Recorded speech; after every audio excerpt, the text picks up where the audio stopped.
He Fell in Love with His Wife by 𝚲𝚑𝚊𝚎𝚎. Chapter 28. Another Waif. It was indeed poor forlorn little Jane that had appeared like a spectre in the kitchen door. She was as wet and bedraggled as a chicken caught in a shower. A little felt hat hung limp over her ears, her pigtail braid had lost its string and was unraveling at the end, and her torn, sodden shoes were ready to drop from her feet. She looked both curiously and apprehensively at 𝚑𝚑, with her little blinking eyes, and then asked in a sort of breathless voice, "Where's him?" "Mr. Holcroft?" Jane nodded. "He's gone out to the fields. You are Jane, aren't you?" Another nod. "Oh dear," groaned 𝚑𝚑 mentally. "I wish she hadn't come." Then, with a flush of shame, the thought crossed her mind. She perhaps is as friendless and homeless as I was, and him is also her only hope. "Come in, Jane," she said kindly, "and tell me everything. Be you his new girl?" "I'm his wife," said 𝚑𝚑 smilingly. Jane stopped. Her mouth opened and her eyes twinkled with dismay. "Then he is married after all," she gasped. "Yes, why not?" "Mother said he'd never get anyone to take him." "Well, you see she was mistaken." "She's wrong about everything." "Well, it's no use then." And the child turned and sat down on the doorstep. 𝚑𝚑 was perplexed. From the way Jane wiped her eyes with her wet sleeve, she was evidently crying. Coming to her, 𝚑𝚑 said, "What is no use, Jane? Why are you crying?" "I thought he might perhaps let me stay and work for him." 𝚑𝚑 was still more perplexed. What could be said by way of comfort, feeling sure as she did that Holcroft would be bitterly hostile to the idea of keeping the child? The best she could do was to draw the little waif out and obtain some explanation of her unexpected appearance. But first she asked, "Have you had any breakfast?" Jane shook her head. "Oh, then you must have some right away." "Don't want any. I want to die. I ought to never have been born." "Tell me your troubles, Jane. Perhaps I can help you." "No, you'd be like the rest. They all hate me and make me feel as if I'm in the way. He's the only one that didn't make me feel like a stray cat, and now he's gone and got married." And the child sobbed aloud. Her grief was pitiful to see, for it was overwhelming. 𝚑𝚑 stooped down and, gently lifting the child up, brought her in. Then she took off the wet hat and wiped the tear-stained face with her handkerchief. "Wait a minute, Jane. I'll bring you something." And she ran to the dairy for a glass of milk. "You must drink it," she said kindly but firmly. The child gulped it down, and with it much of her grief for this unprecedented treatment, and was winning her attention. "Say," she faltered, "will you ask him to let me stay?" "Yes, I'll ask him, but I can't promise that he will." "You won't ask him for my face and then tell him not to behind my back?" And there was a sly, keen look in her eyes, which tears could not conceal.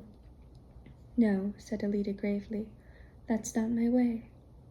"How did you get here, Jane?" "Run away." "From where?"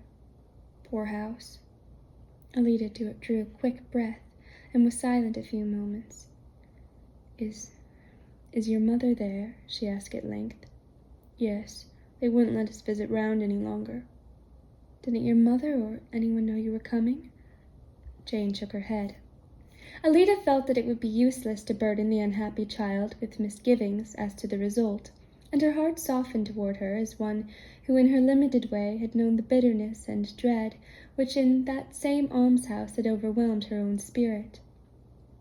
She could only say gently, "Well, wait till Mr. Holcroft comes, and then we'll see what he says." She herself was both curious and anxious to his course. "It'll be a heavy cross," she thought, "but I should little deserve God's goodness to me if I did not befriend this child." Every moment added weight to this unexpected burden of duty. Apart from all consideration of Jane's peculiarities, the isolation with Holcroft had been a delight in itself. Their mutual enjoyment of each other's society had been growing from day to day, and she, more truly than he, had shrunk from the presence of another as an unwelcome intrusion. Conscious of her secret, Jane's prying eyes were already beginning to irritate her nerves. Never had she seen a human face that so completely embodied her idea of inquisitiveness as the uncanny visage of this child. She saw that she would be watched with a tireless vigilance. Her recoil, however, was not so much a matter of conscious reasoning and perception as it was an instinctive feeling of repulsion caused by the unfortunate child. It was the same old story. Jane always put the women of a household on pins and needles, and just as her mother exasperated the men. Alida had to struggle hard during the comparatively silent hour to fight down the hope that Holcroft would not listen to Jane and her own request.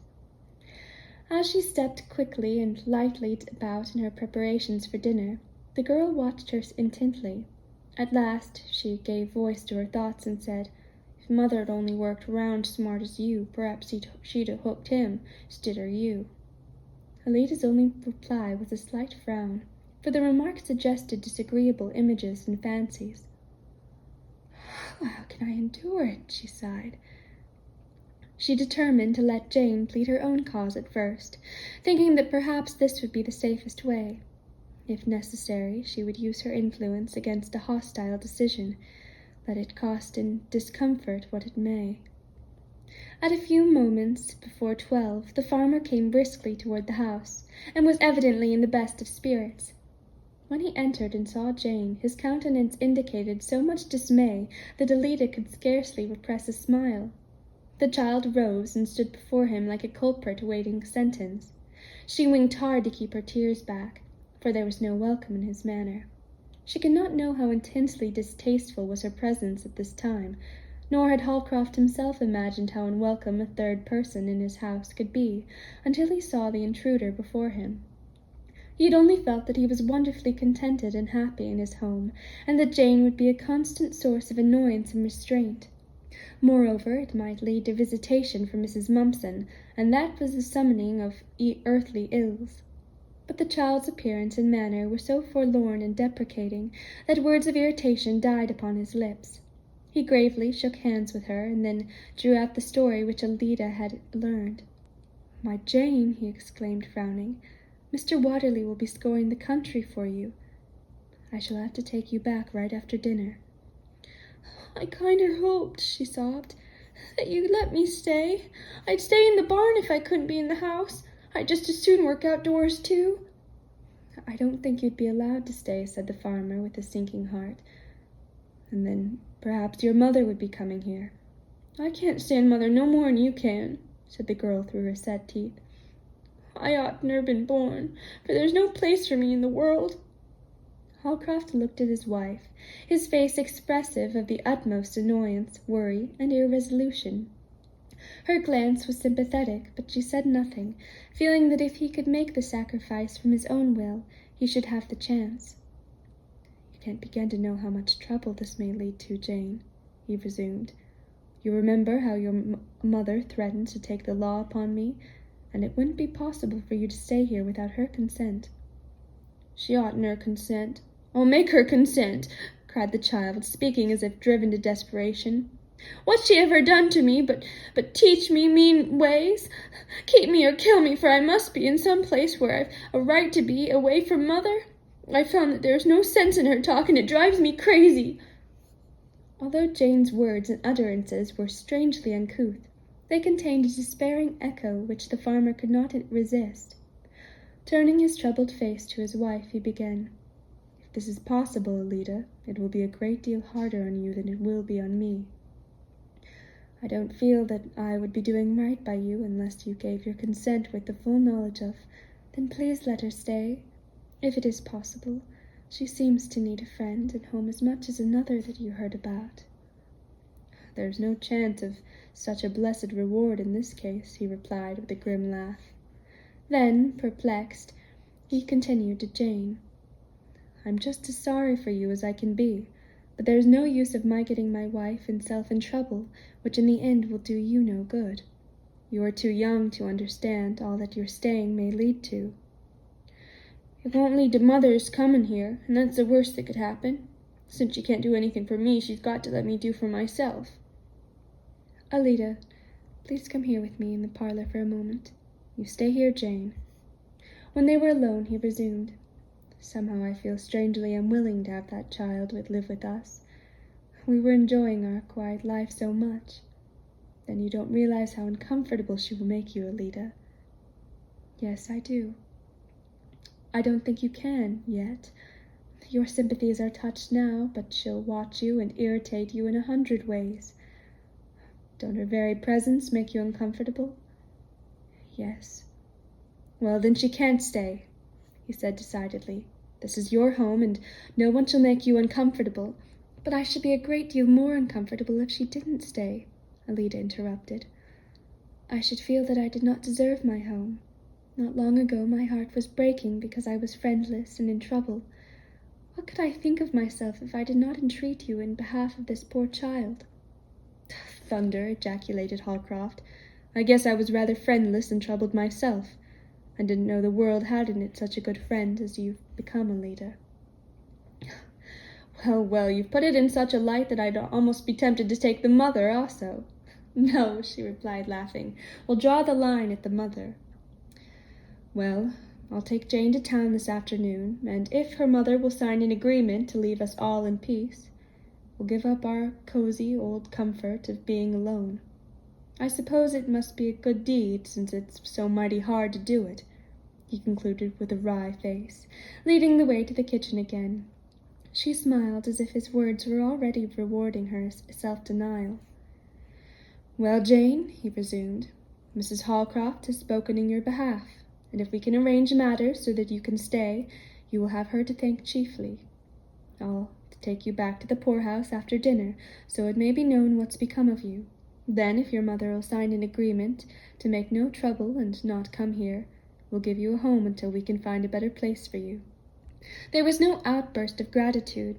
The repressed, dwarfed nature of the child was incapable of this. Yet there was an unwonted little thrill of hope in her heart. Possibly it was like the beginning of life in a seed under the first spring rays of the sun. She merely nodded to Holcroft as if the matter had been settled as far as it could be, and ignored Älida. "Why don't you thank Mrs. Holcroft?" he asked. Then Jane turned and nodded at Älida. Her vocabulary of thanks was undeveloped. "She's glad," said Älida. "You'll see. Now that it's settled, we hope you're hungry, Jane, aren't you?" "Yes, I can be.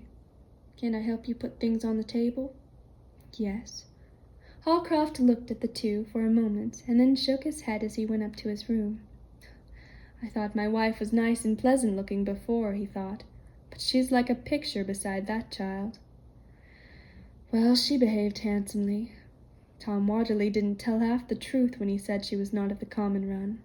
She's a Christian in deeds, not talk. What's that scripture about I was hungry? Well, well, she makes religion kind of natural and plain, like, whether it's easy or not. Thunder, what a joke it is to see her so grateful because I've given her a chance to help me out of the worst scrape a man could be in. As if she hadn't changed everything for the better. Here I am sure of my own home and getting ahead in the world, and it's all her doing." In admiration of his wife, Holcroft quite forgot that there had been any self-sacrifice on his part, and he concluded that he could endure Jane and almost anything else as long as Älida continued to look after his comfort and interest. Now that the worst stress of Jane's anxiety was over, she proved that she was half-starved. Indeed, she had few misgivings now, for her confidence that Holcroft would accomplish what he attempted was almost unbounded. It was a rather silent meal at first, for the farmer and his wife had much to think about, and Jane much to do in making up for many limited meals. At last Holcroft smiled so broadly that Älida said, "Something seems to please you." "Yes, more than one thing. It might be a great deal worse, and was, not long ago. I was thinking of old times." "How pleasant and happy they must have been to make you look so happy." "They had their uses, and make me think of a picture I saw in a store window in town. It was a picture of a woman, and she took my fancy amazingly. But the point uppermost in my mind was a trick of the fellow who painted her. He had made the background as dark as night, and so she stood out as if alive, and she looked so sweet and good that I felt like shaking hands with her. I now see why the painter made the background so dark." Ellida smiled mischievously as she replied, "That was his art. He knew that almost anyone would appear well against such a background." But Holcroft was much too direct to be diverted from his thought or its expression. The man knew the mighty nice-looking woman he had painted would look well, he said, "and I know of another woman who appears better against a darker background. That's enough to make a man smile who has been through what I have." She could not help a flush of pleasure or disguise the happy light in her eyes, but she looked significantly at Jane, who, mystified and curious, was glancing from one to the other. "Confound it," thought the farmer. "That'll be the way of it now. Here's a little pitcher that's nearly all ears. Well, we're in for it and must do our duty." Going to town that day involved no slight inconvenience, but Holcroft dropped everything and rapidly made his preparations. When Ellida was left alone with Jane, the latter began clearing the table with alacrity, and after a few furtive glances at Mrs. Holcroft, yielded to the feeling that she could make some acknowledgment of the intercession in her behalf. "Say," she began, "I thought you wasn't going to stand up for me after all. Women folk are liars mostly." "You are mistaken, Jane. If you wish to stay with us, you must tell the truth and drop all sly ways." "That's what he said when I first come." "I say it too. You see a good deal, Jane. Try to see what will please people instead of what you can find out about them. It's a much better plan. Now, as a friend, I tell you of one thing you would better not do. You shouldn't watch and listen to Mr. Holcroft unless he speaks to you. He doesn't like to be watched. No one does. It isn't nice, and if you come to us, I think you will try to do what is nice. Am I not right?" "I don't know how," said Jane. "It'll be part of my business to teach you. You ought to understand all about your coming. Mr. Holcroft doesn't take you because he needs your work, but because he's sorry for you and wishes to give you a chance to do better and learn something. You must make up your mind to lessons and learning and to talk and act nicely, as well as to do the work that is given you. Are you willing to do what I say and mind me pleasantly and promptly?" Jane looked askance at the speaker and was vaguely suspicious of some trick. In her previous sojourn at the farmhouse, she had concluded that it was her best policy to keep in Holcroft's good graces, even though she had to defy her mother and Mrs. Wiggins, and she was now by no means ready to commit herself to this new domestic power. She had received the impression that the authority and continued residence of females in this household was involved in much uncertainty, and although Ellida was in favor now and the farmer's wife, she didn't know what vicissitudes, as her mother would denominate them, might occur. Holcroft was the only fixed and certain quantity in her troubled thoughts, and after a little hesitation she replied, "I'll do what he says. I'm going to mind him." "Suppose he tells you to mind me?" "Then I will. That'd be minding him. I'm going to stick to him, for I made out by it better before than by minding mother and Mrs. Wiggins." Ellida now understood the child and laughed aloud. "You are right," she said. "I won't ask you to do anything contrary to his wishes. Now tell me, Jane, what other clothes have you beside those you are wearing?" It did not take the girl long to inventory her scanty wardrobe, and then Ellida rapidly made out a list of what was needed immediately. "Wait here," she said, and putting on a pretty straw hat, one of her recent purchases, she started for the barn. Holcroft had his wagon and team almost ready when Ellida joined him, and led the way to the floor between the sweet-smelling hay-mows.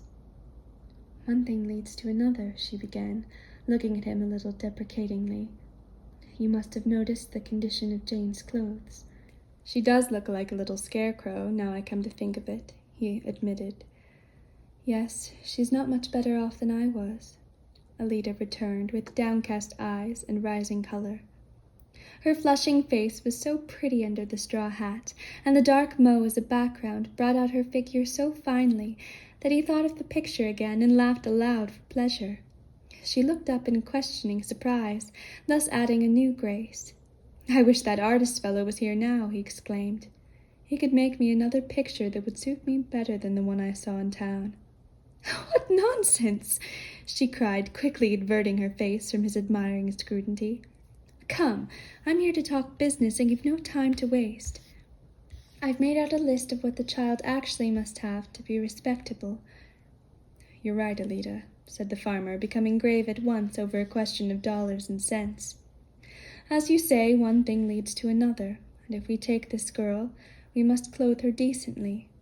But then I guess she'll earn enough to pay her way. It isn't that I worry about, he broke out discontentedly, but the interference with our quiet, cozy life. Things are going so smoothly and pleasantly that I hate a change of any kind. We mustn't be selfish, you know, she replied. You are doing a kind, generous act, and I respect you all the more for it. That settles everything. You'll like me a little better for it, won't you? He asked hesitatingly. She laughed outright at this question and answered, It won't do to take too much self-sacrifice out of your act. There's something which does us all good. She ought to have a spelling and writing book also. Holcroft was assuredly falling under the sway of the little blind god, for he began at once to misunderstand 𝚫𝚑𝚐. You are very fond of self-sacrifice, he said rather stiffly. Yes, I'll get everything on your list. And he took it from her hand. Now I must be off, he added, for I wish to get back before night, and it's so warm I can't drive fast. Sorry I have to go, for I can't dote on self-sacrifice. 𝚫𝚑𝚐 but partially understood his sudden change of mood, nor was the farmer much better enlightened himself in regard to his irritation. He had received an unexpected impression, and it seemed to fit with other things and explain them. She returned slowly and dejectedly to the house, leaving unsaid the words she meant to speak about Jane's relations to her. Now she wished that she had imitated Jane and merely nodded to the farmer's questions. If he knew how far beyond I am the point of liking, I don't know what he'd say or do, she thought. And I suppose that's the reason I couldn't answer him frankly, in a way that would have satisfied him. It's a pity I couldn't just begin to like a little at first, as he does, and have everything grow gradually and quietly as one of his cornstalks.